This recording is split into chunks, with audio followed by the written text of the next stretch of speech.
Hi, my name is Jacob Barnes, and today I will be making my grandmother's famous carrot cake. This recipe has been in my family for generations, and as far as I know, it was my great-grandmother who created the recipe. Everyone in my family loves it, and I've thoroughly enjoyed eating this many times, but I can't say that anyone has made it better than her.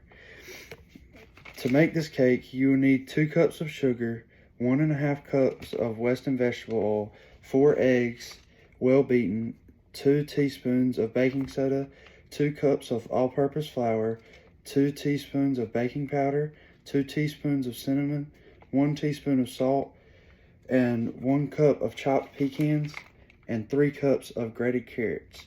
And I will say, grating the carrots, be very careful, because I have before cut my finger open trying to grate the carrots, and you have to restart. It's not very fun.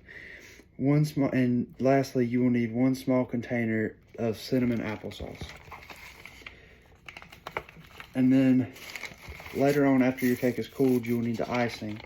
And to make the icing, it takes 3.5 cups of powdered sugar, half a stick of butter, 8 ounces of cream cheese, and 1 teaspoon of lemon flavoring. Now, to start off, we will make our batter. First, you add your 2 cups of sugar and your 1.5 cups of vegetable oil. And today I'll be using a stand mixer. I find it a whole lot easier to get the batter well mixed using this. You add your sugar, oil, and your 4 beaten eggs together. And be careful not to spill this, because it's not fun to clean up. Now, after you have mixed everything, all these 3 things together, you will put it on your mixer and mix until it is thoroughly combined. And after that, we will add the rest of the ingredients.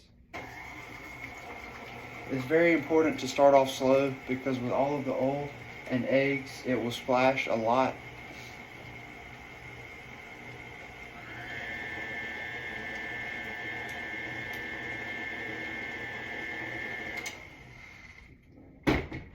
Now that it is mixed well, I'm going to take a spatula and scrape off the mixing tool to make sure we get it all off and it doesn't drip once I take it off the stand.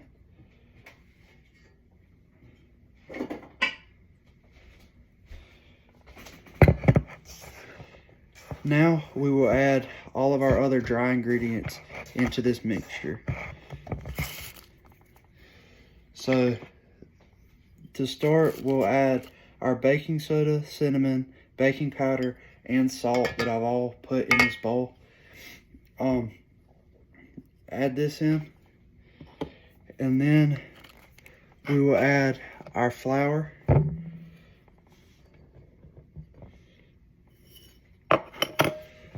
and now we will mix this together.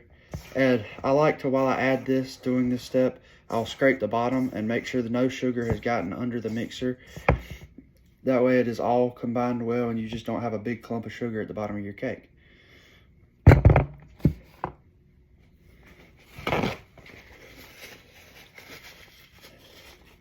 Now we'll go back to the mixer. And again, start off slow, because it is still fairly liquidy. And during this process, I like to take the spatula and be very careful around the edges and push down the excess flour that builds up on the sides. But again, be very careful, because it's very easy for the spatula to get caught in the mixer.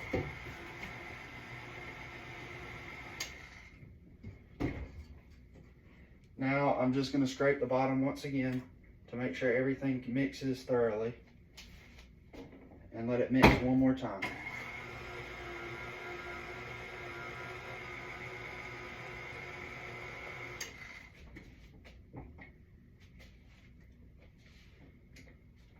Again, I'm scraping off this mixing tool just so it doesn't drip on everything else.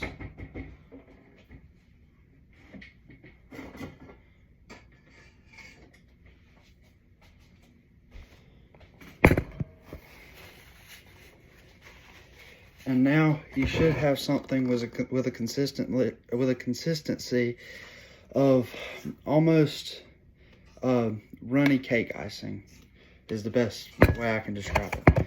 Now we will add our chopped pecans and our grated carrots. And one thing, I've made this with grating baby carrots before, but it's a lot easier to cut yourself using baby carrots.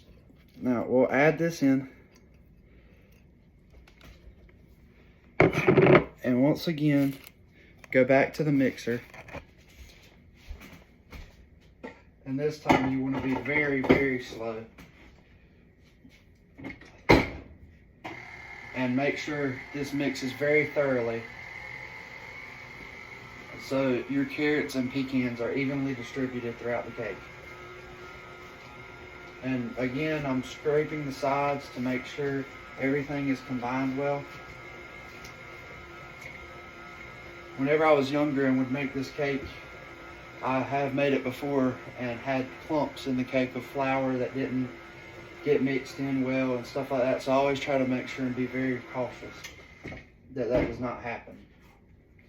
And again, I'm scraping the bottom just to make sure nothing is clumping together. And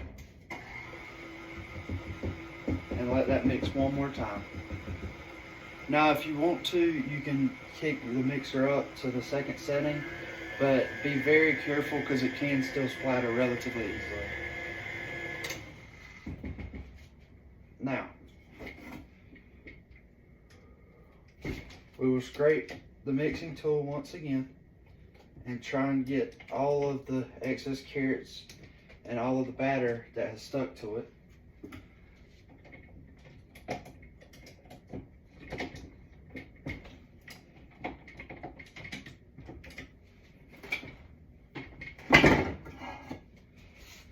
Now, we'll wipe our hands and make sure they're clean. And take 3 9-inch baking pans that are circular. And just take some spray cooking oil and lightly coat the bottom so the cake does not stick.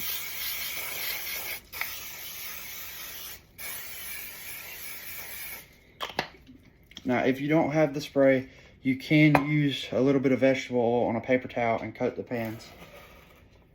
Now, we'll make sure this is mixed evenly and spread it equally across our 3 pans.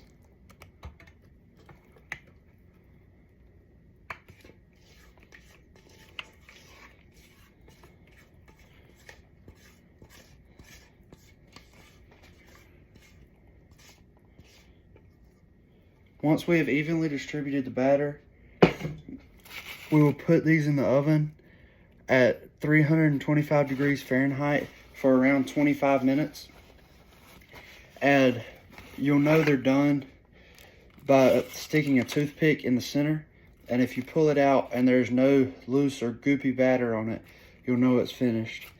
Now, after we have baked these, you want to let them sit out and cool.